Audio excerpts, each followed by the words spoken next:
Hello, everyone. So what I had in mind today is all the constant discussions we are having. How do we make our, let's say, us visible as tourism providers? And these are just a couple of my personal observations where we are kind of often missing the mark. And the second one is basically a couple of examples from my research that I'm showing you.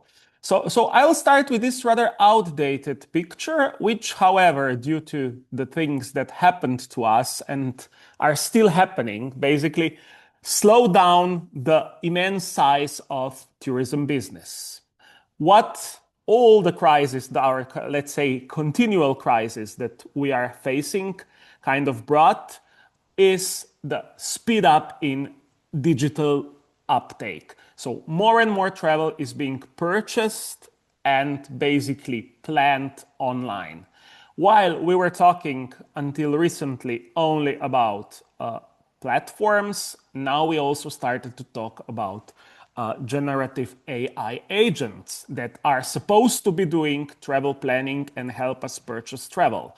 In my experience, we are still mostly talking about it and a little bit, because I bet that I can still plan an itinerary and find the cheaper rates for accommodations for an experience with my manual skills with Googling, using Google, than the AI agent can. I tend to test them and I haven't been, let's say, super happy yet about the outcome or about the result. So we see many things happen online. These data are still pretty much accurate in 2026. And just a few hints. So out of 14 million of hotel nights booked, there is also 15 million people who would visit TripAdvisor or any other website that rates the experiences of people with accommodation or experience providers. So when we are talking about standing out in the online marketplace, there is a lot of messy terminology. We talk about e-tourism, we talk about digital tourism, we talk about digital economy, we talk about digital transformation, we talk about digital marketing, we talk about digital distribution. So my aim when I started researching this field, now already quite some time ago, was to kind of put together, let's say, and structure the drawers in the wardrobe in a way that they make sense. And the most that we will be dealing today are the tourism, basically intermediaries, and the places where you create your own online reputation as a tourism provider.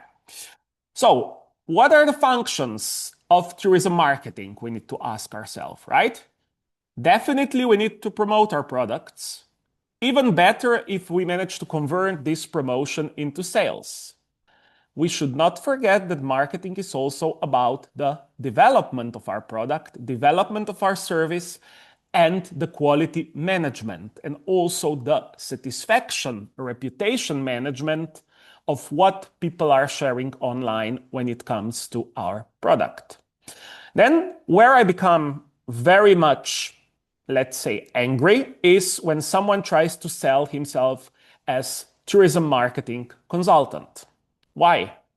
Because I can bet the one who tells he's a specialist and a good consultant for every type of tourism business is the one who is vastly overselling him. Why? Because different types of tourism providers need completely different marketing strategies and marketing approaches. So while it's completely fine if you're a restaurant located in the area where a lot of, let's say, workers consume lunch, that you will regularly post your menu on a daily basis on Facebook, this is completely non-relevant if you are a small accommodation provider where you are targeting guests who are not in your neighborhood, right? So why the hell would you invest into Facebook or Instagram or whatever if the people generally pass you once in their life? So these are the things that we do not talk about so often and so at such a concrete basis. So when we are talking about trying to kind of find the customer online, imagine how an octopus is looking for food. They have these tentacles that go everywhere and try to hunt food. This is how we, as tourism providers, should kind of try to hunt tourists. How do we do this? That we present our offer on different and multiple independent digital distribution channels or diversely stated intermediaries. This will not all bring us the same amount of guests, and not all of them will charge us the same commission. We need to be smart about it and stimulate the ones which have the best cost-benefit ratio. So I've entered into this so-called online space where we are trying to hunt our potential guests. This is like a shop on Fifth Avenue in New York for a fashion brand. Would Armani still be Armani if it didn't have the boutique on the Fifth Avenue? I don't think so. Same for Chanel, Dior, and other luxury brands. So, is it cheap to have your boutique on the Fifth Avenue? No, it's not. It's a very competitive area. And the same goes for the first site of Google when you are a tourism provider. How will you make sure that you appear on all the first search results on Google as a base and afterwards on all the used Gen AI solutions? How will Gen AI find information about you? We know Gemini is connected to Google directly. So if you are not successful on Google, I bet you will not be successful on AI. So the sad news here is you will need hours of work, you will need to pay for expert help mostly, and you will need to constantly invest into upgrades to maintain this position or even reach it.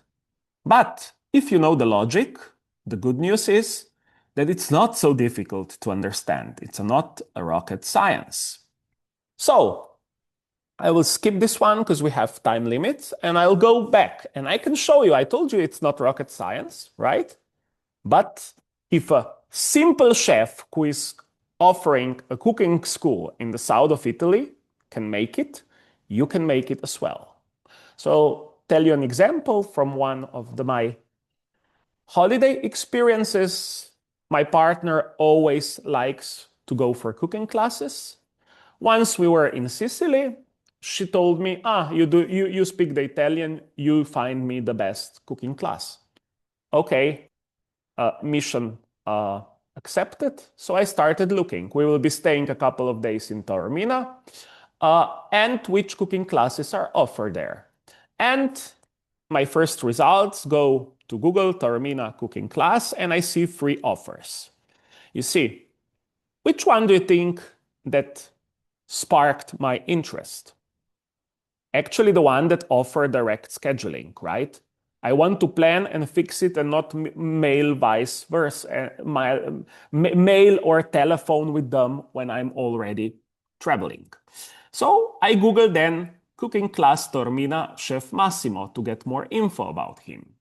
And this is where Chef Massimo, even before I knew anything about his cooking abilities, struck me positively. Chef Massimo is a very good online marketer, something not so commonly found among the small tourism providers. Why? Because he managed, with the smart use of intermediaries, smart use of Google Space without even paying anything actively, to fill up the whole first page of the results. So, dear tourism providers, if Chef Massimo from south of Italy can do it, you can do it too. How will you do it? Well, it starts with thinking which social media you should invest into your time, your money, and your dedication. This clearly relates to let's say, research we've done in already prehistoric times just before COVID. We asked at that time the most, let's say, the most promising generation of millennials on what information they value in tourism and which websites and which social media they found useful and how much they trust specific social media. We know that social media is not equal social media. What I see in practice is that people are still very busy having managed somehow amateurishly managed Facebook profiles. Well, if you want to make any good impression on Facebook, you need to have a professionally managed account, which will cost you money. The question, do you really need Facebook or Instagram account?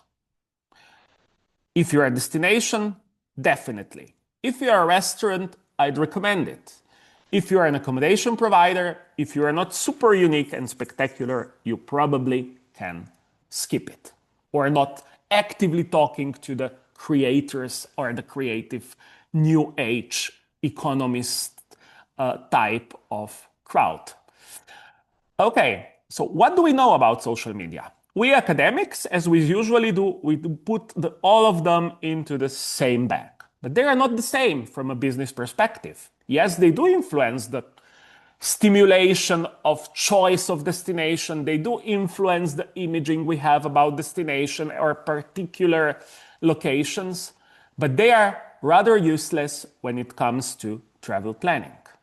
And this was clearly shown through our research with the millennial population back in 2019. So the only, let's say, platform or social media that scored above average was TripAdvisor.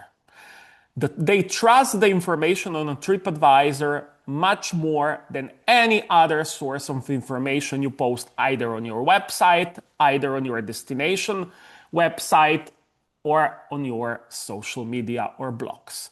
As you can see, most millennials back then, now they're still millennials, but they're grown up and they have much more money than they used to have in 2019 when we interviewed them, said that among all the options of social media that existed back then, this was pre-TikTok and pre-Snapchat times, obviously, the only one extremely important was TripAdvisor.